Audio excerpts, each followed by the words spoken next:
And now we have the great treat that you've all come for.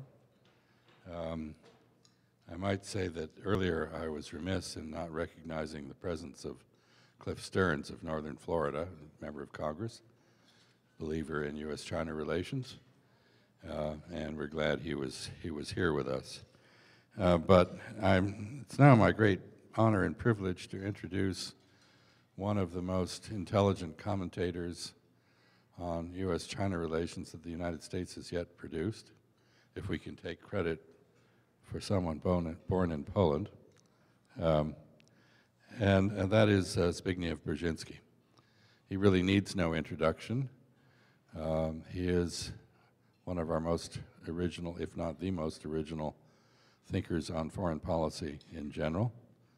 He's an outspoken and honest spokesman for his own point of view on many issues, not just U.S.-China relations. He is, as you know, a counselor and trustee for the Center for Strategic and International Studies and a professor of American foreign policy at SAIS, Paul Nitze School of Advanced International Studies at Johns Hopkins University here in Washington.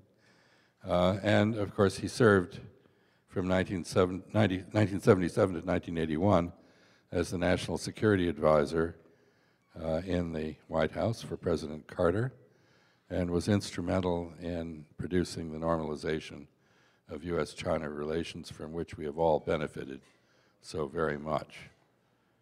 He continues to put U.S.-China relations in a broad strategic context, and I don't want to go on anymore. I just would like to hear what he has to say, which is always interesting, and I invite him to come to the podium.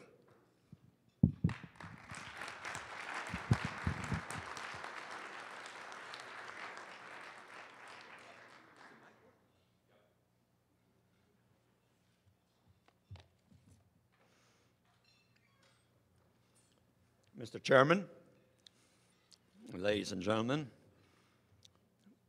first of all, let me say how very pleased I am to be here under the sponsorship of the organizers of this event, who deserve salutations for their consistent and persistent effort to widen and to deepen the scope of the American-Chinese relationship.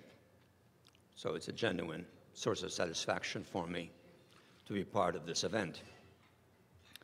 And secondly, at the risk of somewhat anticipating what's going to follow my remarks, I want simply to express my congratulations to the three honorees whom we will be saluting later on.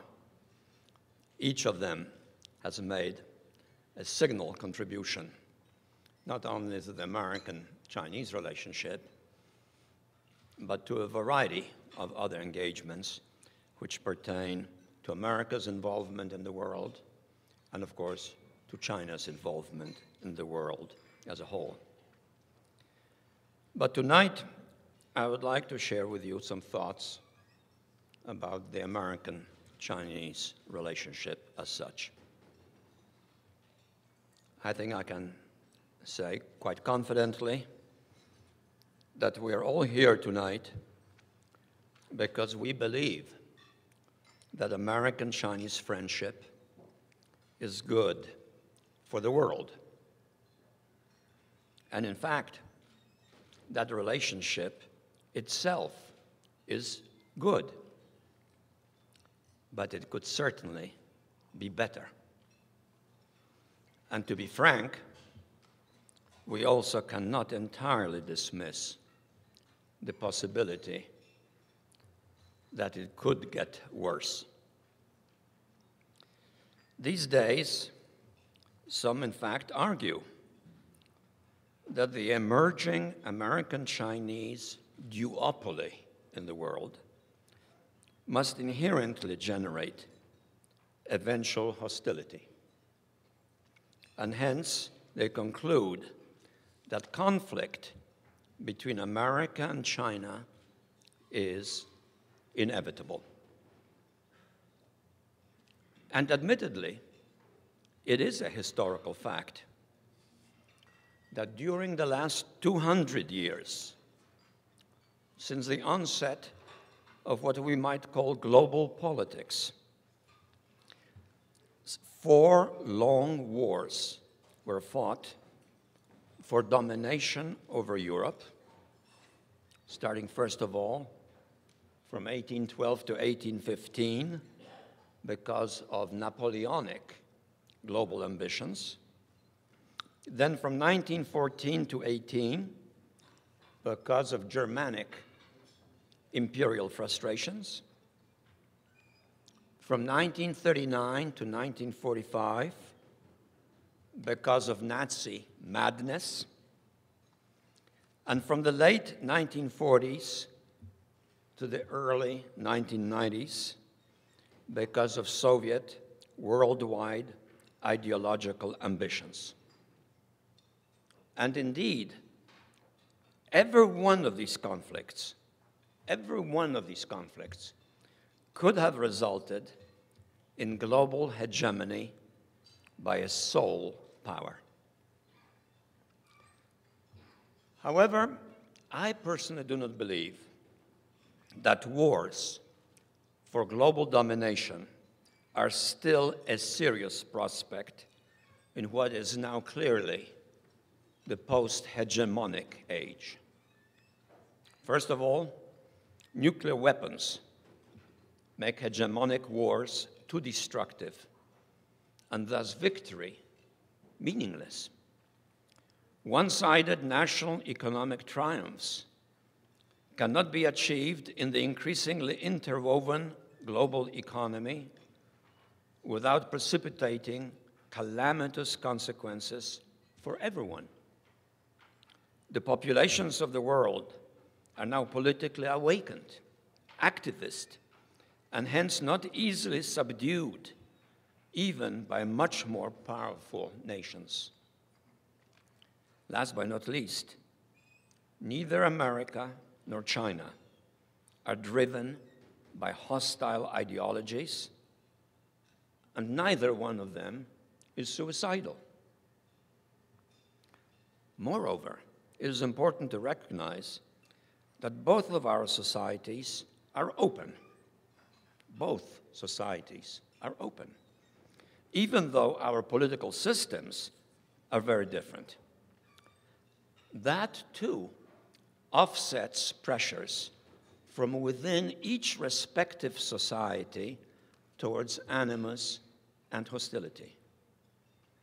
More than 100,000 young Chinese are students in our universities, and it is fashionable for the offspring of the top Chinese leaders to study in our leading universities. Thousands of young Americans study in China or participate in special study and travel programs. Several of our top universities now have their own campuses in China with their own professors, as well as Chinese professors as the faculty. In addition, so unlike the former Soviet Union, literally millions of Chinese regularly travel abroad as tourists, as traders, and some also temporarily work abroad. And finally, millions of younger urban Chinese are in daily touch with the world through the internet. Just contrast that interconnected global reality, and particularly the interconnection between America and China, with the societal semi-isolation of the 19th and 20th century contestants for global power, to which I alluded earlier. Their mutual isolation intensified grievances, escalated hostility, and made it easier to demonize each other. Even as recently as a few decades ago, the people of the Soviet Union, for example, or in fact, a few decades ago, even in China, had very limited exposure to the prevailing realities in the outside world. That having been said, it is true nonetheless that we cannot entirely ignore the fact that the hopeful expectations in recent years of a totally amicable American-Chinese relationship have lately been tested by somewhat more antagonistic polemics, especially in our respective mass media, fueled in part by speculation about America's allegedly inevitable decline and about China's relentless, rapid rise. In the mass media, economically anxious American pessimists and nationalistically exuberant Chinese optimists have been prolific and outspoken, but also a little simplistic. Pessimism about America's future tends to underestimate this country's capacity for self-renewal. Exuberant optimism about China's inevitable preeminence underestimates the gap that still separates China from America, whether in GDP for the next several decades. And linear projections rarely are sustained by history, or in GDP per capita in the very long run, or in respective technological capabilities. Simplistic agitation regarding the potential Chinese military threat to America, for example, ignores the benefits that the US also derives from its very favorable geostrategic location on the open shores of two great oceans, as well as from its many transoceanic allies. In contrast, China is geographically encircled by not always friendly states and has very few, if any, allies.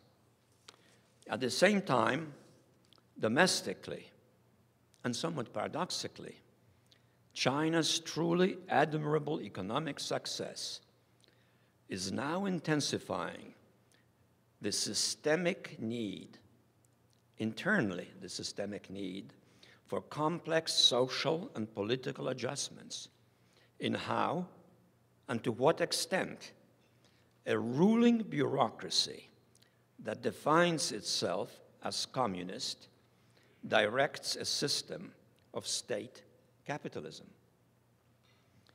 Concurrently, in recent times, both countries have also been preoccupied with approaching political leadership changes. That preoccupation may have also contributed, unintentionally, to intensified transoceanic polemics. In America's competitive electoral political system, sloganeering found China to be a tempting political target. Just recall a presidential candidate's reckless pledge not long ago regarding China's alleged currency manipulation. While fearmongers fueled anxiety about China's alleged quest for military supremacy, including even hypothetical futuristic scenarios of high-tech warfare between America and China. I have in mind some publications dealing with that. In China, the prolonged and veiled process of selecting a new team also created a pause in authoritative foreign policy guidance, with Chinese mass media commentators freer to air nationalistic grievances regarding alleged American designs to contain and to isolate China. At the same time, of course, some of China's neighbors occasionally seemed tempted to draw America into support of their specific claims or conflicts of interest directed at China. While China's official party newspaper warned, for example, and I quote, "The Chinese government will launch a series of strong countermeasures and will never be soft-hearted," end of quote, from China's leading newspaper.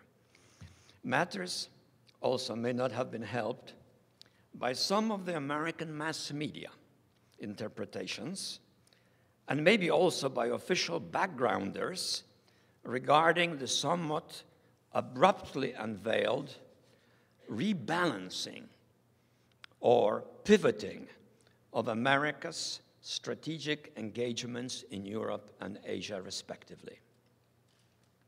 Formally announced in November of last year through a major speech by the US President while visiting Australia, the effort was in fact intended to be a constructive reaffirmation of the unchanged reality that the US is both a Pacific Ocean power and an Atlantic Ocean power. To strengthen this message, the President's statement was preceded by an important speech by the Secretary of State and followed by an op-ed by the National Security Advisor, both of whom deserve a lot of credit for initiating the timely policy review. Unfortunately, however, some of the backgrounding, seizing much more on the dramatic word pivot or pivoting, a word not actually used by the President in his speech, concentrated on the prospective US military realignment towards Asia, thus causing, not surprisingly, some Asian, including Chinese commentators, to interpret the rebalancing, or not to mention pivoting, as perhaps foreshadowing some sort of an American-inspired new Asian alignment, which certainly was not America's basic intent. In addition, matters were made worse by the almost coincidental rise of some potentially inflammatory jurisdictional issues regarding the South China Sea, as well as some other offshore islands. Fortunately now, there are some signs that consensus is surfacing that such disputes should be solved by negotiation and not by threats, not to mention unilateral acts. In any case, and that is my central point, the real threat to a stable US-China relationship arises neither from America's or from China's hostile intentions, but from the disturbing possibility that the revitalized Asia may slide into nationalistic fervor, which then precipitates conflicts in Asia, reminiscent of 20th century Europe, over natural resources or territory or national power. Just consider the cumulative effects of the potential regional dynamics of North Korea versus South Korea, with an erratic regime in the north armed with a bomb, nuclear bomb, or of tensions between South Korea and Japan, based on bitter historical memories and current disagreements over islands, between China and Japan, given the long-standing rivalry between the two and painful World War II memories stemming from the Japanese invasion. China and India, with the 1962 Indian defeat still rankling in Indian memory and the ongoing rivalry.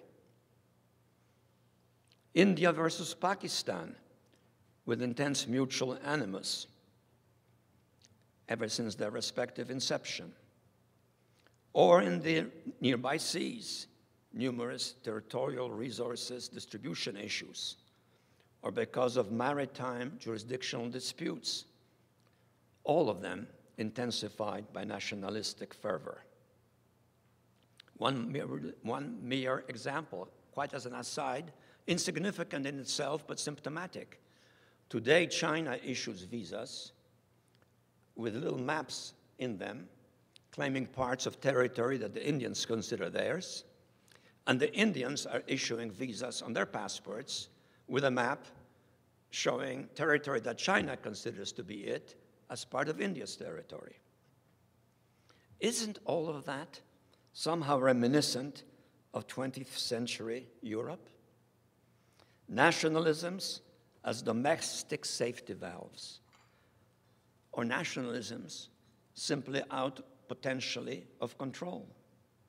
Doesn't it pose a dismal prospect, perhaps of intensifying Asian conflicts, contributing eventually to global turmoil in the now post-hegemonic era? Not one in which one power is likely to emerge dominant, but there will be cumulative global chaos. In that unpredictable context, and I really truly believe what I'm about to say, US political and economic involvement in Asia can actually be the crucially needed stabilizing factor in a potentially explosive region. Indeed, I see in America's current role in Asia a parallel to Britain's role, to Great Britain's role in 19th century Europe. 19th century Europe. Offshore, constructive, and balancing engagement, but no direct entanglements in the region's rivalries, and no attempt to attain domination over the region. It therefore follows that constructive and strategically sensitive American engagement in Asia, including its existing alliances with democratic Japan and democratic South Korea, is thus, in fact, also in China's interest. And especially so if, in the meantime, American-Chinese cooperation is increasingly institutionalized. Accordingly, in my view, America and China should very deliberately not let their economic competition, which is an unavoidable reality, not let their economic competition turn into political hostility. Mutual American-Chinese engagement, bilaterally and multilaterally, and not reciprocal exclusion, is what is needed. For example, what is the point of seeking a trans-Pacific partnership without China? Or what is the point of seeking a regional comprehensive economic pact without America? In brief, with America and Asia acting as a stabilizer, but certainly not as a would-be policeman, and with China in Asia preeminent, but not domineering, it follows that the ambitious Obama-Hu Jintao Communiqu of January 2011, boldly detailing joint undertakings, needs now to be revalidated and periodically upgraded. Presidents Obama and Xi should meet soon, review the progress already made, and define new targets, develop further a trans-Pacific code of conduct, and reaffirm the significance of the emerging and historically unprecedented global partnership between America and China. The world certainly needs it. Thank you.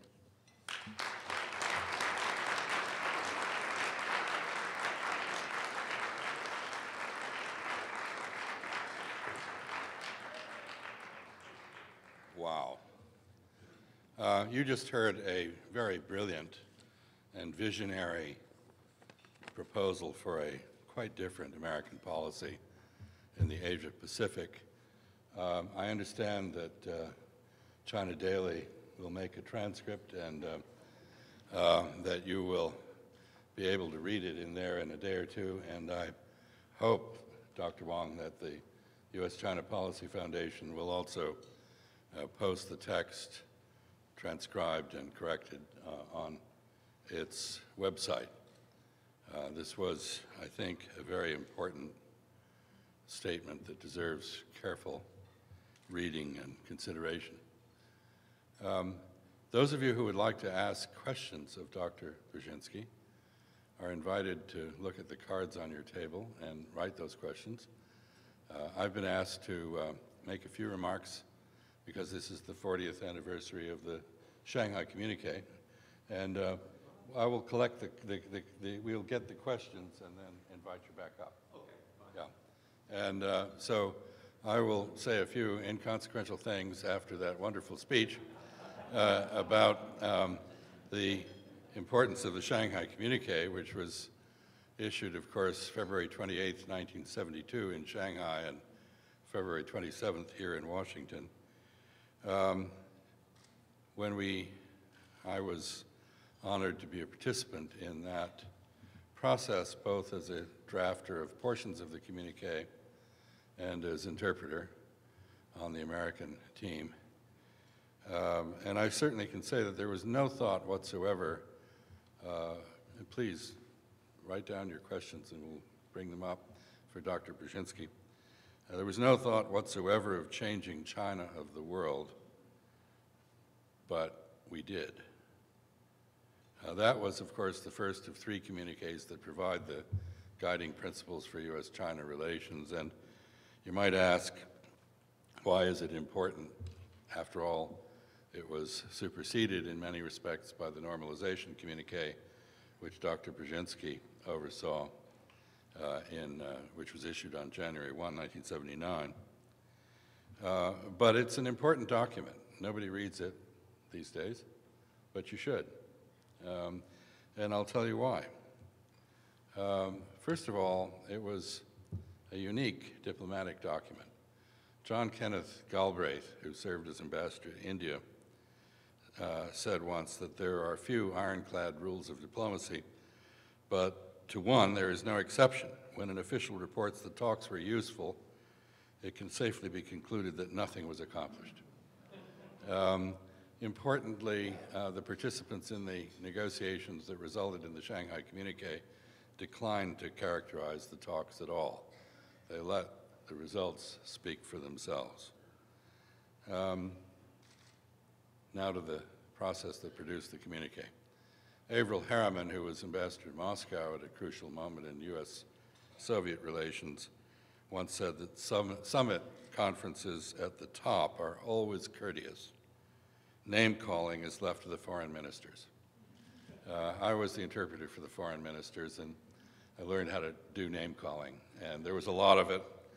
And in fact, if you look at the Shanghai Communique, one of the most interesting things about it is that it opens, after a few courtesies, with a long recitation of the extraordinary differences between the U.S. and China in those days about deportment internationally of countries, proper deportment, about Indochina, where we were then at war, about the Korean conflict, about Kashmir and the Indian-Pakistani relationship. A very sharp set of exchanges, fully replicating what went on in the room, let me tell you.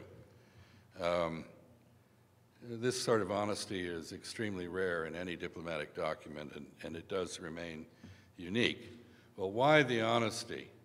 I mean, all due respect to a member of Congress who's still present, honesty is not a noted political virtue, and the question was, you know, why was this some kind of moral lapse by politicians into candor? And the answer is no, not at all. We had to be honest in order to reassure allies and friends that we were not selling them out in an extraordinary event. And so we reiterated our positions most forcefully. The main element of the communique was the recognition that there are substantial differences, important differences between the United States and China with respect to our social systems and foreign policies.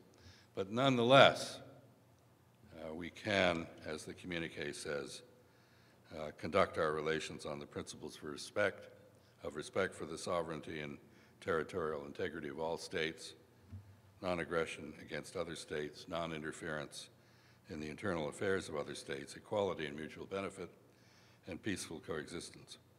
International disputes should be settled on this basis, we said, without resorting to the use or threat of force. And the United States and the People's Republic of China are prepared to apply these principles to their mutual relations. This is the essence of the diplomatic principles stated by the Chinese as "jiu tong cun yi," to seek common ground while reserving differences that cannot be resolved. It was also the first time the United States accepted the 5 principles of peaceful coexistence, which John Foster Dulles had explicitly rejected. The communique continued, of course, to talk about how we would conduct our relations, commit us to normalization. That was delayed by Watergate and the Gang of Four in China. The communique referred obliquely to the Indochina War, but reassured the parties to it that neither the United States nor China was prepared to negotiate behind their backs about that war. And most importantly, it stated the common interest in a relationship of equality and mutual benefit, which was opposed to the hegemony or domination of any single power in the region. And finally, of course, it offered an extraordinarily creative use of ambiguity to finesse the Taiwan issue, which the Chinese correctly described as the crucial question obstructing the normalization of relations between us. And it ended by recording a commitment to the opening of trade and cultural relations between the two countries. In 1972, bilateral trade came to $5 million. We do that much in 6 minutes now. In 1972, hundreds of Americans and Chinese visited each other for the first time. This year, I believe the figures on both sides are about 3 million each way. In 1972, no Chinese officials were able to visit the United States other than the United Nations because there was another embassy representing China here. Now, perhaps we have the most intense consultative relationship between two countries anywhere in the world. I think the principles of the Shanghai Communique retain their relevance. Honest dialogue about differences within the context of mutual commitment to cooperation was a sound formula in 1972, and it's an equally sound formula now. And if I heard Dr. Brzezinski correctly, he was inviting us to renew such a relationship. So I hope I have questions now that I can put to Dr. Brzezinski, and thank you.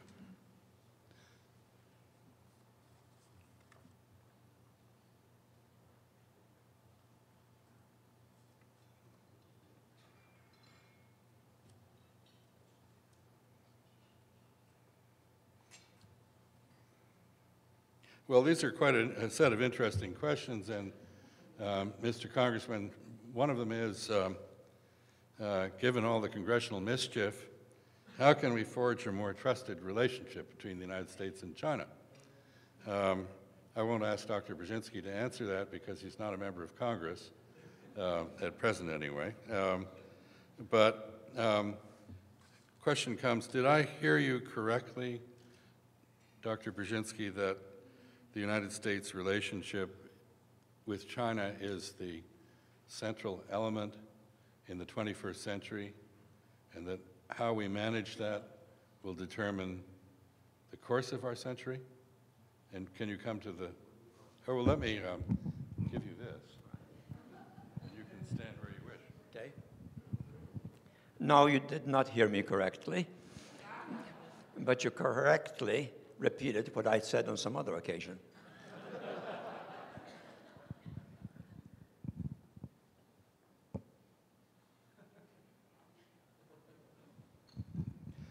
What areas of cooperation do you see with the new leadership in China and the re-elected Democratic administration in the U.S.?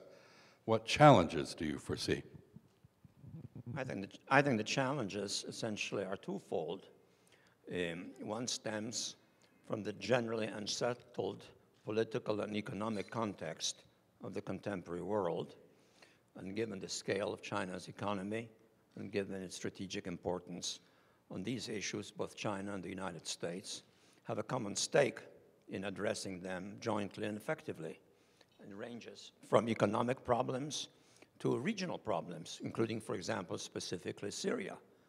But beyond that, it also involves new global problems, problems pertaining to the overall global condition, including perhaps very serious long-range threats to the well-being of humanity, if some scientific assumptions regarding global changes in climate are in fact correct, as increasingly they appear to be, and regarding which a common global response is absolutely necessary. You suggested that President Obama and President Xi Jinping find an early occasion to sit down together. How would you describe your proposed agenda for that meeting? I actually indicated my agenda for that meeting. That is to say, the Obama-Hu Jintao Communiqu of January 2011, which outlined very ambitious objectives and specified the directions in which both countries should be moving. I think that provides a springboard for an agenda which can then be amplified in the light of subsequent events, including those to which I've just alluded, such as, for example, in the Middle East. Looking at the military and security relationship, what areas of cooperation do you envisage between the United States and China? The military-security relationship should be designed to minimize suspicions by either side regarding the military intentions of the other side. In fact, the disproportion in military power is so extensive that that issue should not be a source of major concern to either side. The United States has no particular interest in getting involved in a military conflict with China, and such a conflict would certainly not be in China's interest, given the realities of the existing distribution of military power. So simply building up confidence, engaging in joint maneuvers, not excluding each other from international maneuvers in which each respectively takes part, those are some of the things that ought to be done by both sides. Given the resurrection of nationalism in Japan and elsewhere in Asia, and the strength of Chinese nationalism and the clash between these various nationalisms, as well as the apparent intention of Japan to rearm itself, how do you foresee the future? I think that depends a great deal on not only how those countries conduct themselves, but also on the extent to which there is a more pervasive balance in the Middle East, in the Far East, which discourages unilateral actions. Countries cannot, in that larger context, safely calculate that unilateral use of force will be productive. So to the extent that the United States can contribute to that larger balance, it's good for the region. The region is, however, very much subject right now to rising nationalistic pressures. That is a fact which cannot be denied, and has a lot to do with what I mentioned in one of my earlier comments, namely the new reality of global political awakening. And the masses in the Far East are now politically activistic and increasingly nationalistic. And that is a long-range challenge to that parts of the world stability. And I think the leaderships there should find it useful to have someone like the United States assist in creating a stable balance, very much like Britain did towards Europe during the 19th century. I think we've had many questions here, and I can't do justice to all of them, but I do want to get one last one in, if I might, which is concerning the issue of Chinese investment in the United States. Do you see this as a positive or a negative? What areas do you think should be emphasized? Is there a complementarity between increasing Chinese wealth and increasing American need for more savings? I think mutual investment in our respective countries is to mutual benefit because it creates a stake in each in the stability and well-being of the other. And that kind of a relationship of interdependence acts as a major restraint on conflicts or, for example, forms of economic or financial warfare. The fact of the matter is, the more that kind of things happen, the more likely each side is going to be very careful in dealing with the other. Thank you very, very much. And again, thanks for an absolutely brilliant speech, which I think deserves to be read very, very carefully, and I'm sure all present will do that.